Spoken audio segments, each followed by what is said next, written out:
Charles Edmund Cullen. Charles Edmund Cullen, a former nurse, is one of the most prolific serial killers in American history, with estimates suggesting he may have killed as many as 400 patients during his 16-year career. Cullen, often referred to as the Angel of Death, used his position of trust to carry out his killings, administering lethal doses of medications to his victims.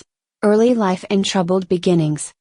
Born on February 22, 1960, in West Orange, New Jersey, Charles Cullen was the youngest of 8 children in a working-class family. His early life was marked by tragedy. His father died before Cullen was born, and his mother passed away in a car accident when he was just 17. These early losses had a profound impact on Cullen, leading to multiple suicide attempts and a deep sense of alienation. Cullen joined the Navy after high school but was discharged due to his erratic behavior. He then pursued a career in nursing, where his intelligence and skills quickly earned him positions at various hospitals in New Jersey and Pennsylvania. However, it was in these hospitals that Cullen began his deadly spree. The murders. Cullen's killing spree began in the late 1980s and continued until his arrest in 2003. He worked at multiple hospitals during this time, and his method of murder was both insidious and terrifyingly simple. He would administer lethal doses of insulin, digoxin, or other medications to patients, often choosing those who were already critically ill or elderly. This made it difficult for authorities to detect a pattern or even suspect foul play. Cullen later claimed that he killed out of a sense of mercy, believing that he was easing his victims' suffering. However, many of his victims were not terminally ill, and some were even on the road to recovery.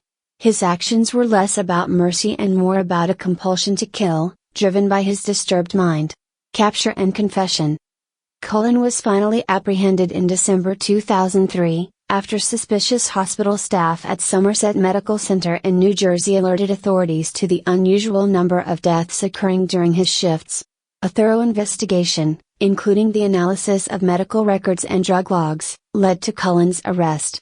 Initially, Cullen denied any wrongdoing, but after weeks of interrogation, he confessed to the murders. During his confession, Cullen claimed that he had killed between 30 and 40 patients, but investigators believe the actual number could be much higher. His willingness to cooperate with authorities led to a plea deal that spared him the death penalty but resulted in multiple life sentences without the possibility of parole. Impact and legacy.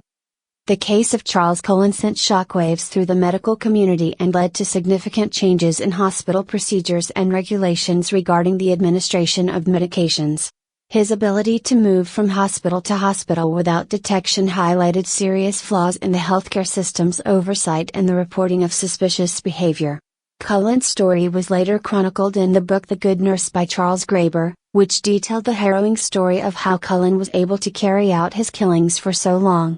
The book was adapted into a Netflix film, further cementing Cullen's legacy as one of the most disturbing figures in the annals of true crime. Charles Cullen remains a chilling example of how a trusted professional can exploit their position to commit unimaginable crimes, leaving a trail of grief and unanswered questions in their wake.